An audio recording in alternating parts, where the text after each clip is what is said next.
নরসিংদী জেলা কারাগারে সাজাপ্রাপ্ত এক কয়েদির মৃত্যু হয়েছে। মঙ্গলবার রাতের এই ঘটনাটি ঘটেছে। নিহত কয়েদির নাম রোকন মিয়া। তিনি সদর উপজেলা নজরপুর ইউনিয়নের দিলারপুর গ্রামের মোহাম্মদ আলীর ছেলে। নিরাপত্তা সেলে কয়েদির মৃত্যুর ঘটনায় ক্ষোভ প্রকাশ করেছেন তার পরিবারের অভিযোগ, রোকন অসুস্থ হওয়ার পর তাকে সঠিক চিকিৎসা দেওয়া হয়নি এবং অসুস্থ হওয়ার বিষয়টি তাদের জানানো হয়নি। ফলে তারা দাবি করেছেন চিকিৎসার ক্ষেত্রে কারা কর্তৃপক্ষের গাফিলতি ছিল। নরসিংদী কারাগারের জেল সুপার মোহাম্মদ শামীম জানিয়েছেন, রোকন মিয়া মাদক মামলায় সাজাপ্রাপ্ত হয়ে কারাগারে বন্দী ছিলেন। মঙ্গলবার বিকেলে হঠাৎ অসুস্থ হয়ে পড়েন রোকন। পরে তাকে কারা হাসপাতালে চিকিৎসা দেওয়া হয়। রাত 8:30টার দিকে তার অবস্থা আবারও খারাপ হলে তাকে নরসিংদী জেলা 100 শয্যা হাসপাতালে নিয়ে যাওয়া হয়, কিন্তু সেখানে তাকে মৃত ঘোষণা করা হয়। জেলা সুপার আরো জানান, রোকন মিয়া শারীরিকভাবে আগেই অসুস্থ ছিলেন এবং তাকে বাঁচানোর জন্য কারা কর্তৃপক্ষের পক্ষ থেকে যথাসাধ্য চেষ্টা করা হয়েছে।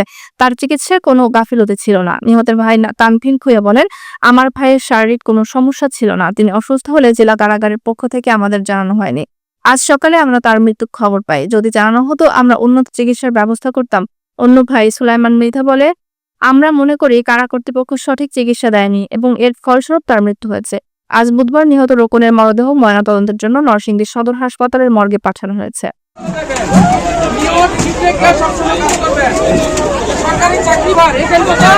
রোকন নামে একজন সাজাপ্রাপ্ত বন্দী অসুস্থ হয়ে পড়লে জেলা হাসপাতালে নেওয়া হয়েছে, সেখানে মারা গেছে।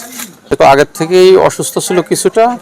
যখন আমাদের কারা হাসপাতালে তার চিকিৎসা চলছিল একজন সহকারী সার্জনের অধীনে, সেখান থেকে 8:30টার দিকে সে একটু বেশি অসুস্থ হলে আমরা তাৎক্ষণিক আমাদের গাড়ি যোগে অ্যাম্বুলেন্স যোগে তাকে জেলা হাসপাতালে প্রেরণ করি। সেখানে যাওয়ার পর তার ইসিজি এবং অন্যান্য আনুষঙ্গিক পরীক্ষা নিরীক্ষা শেষে ডাক্তার তাকে মৃত ঘোষণা করে। রাতে মারা গেছে।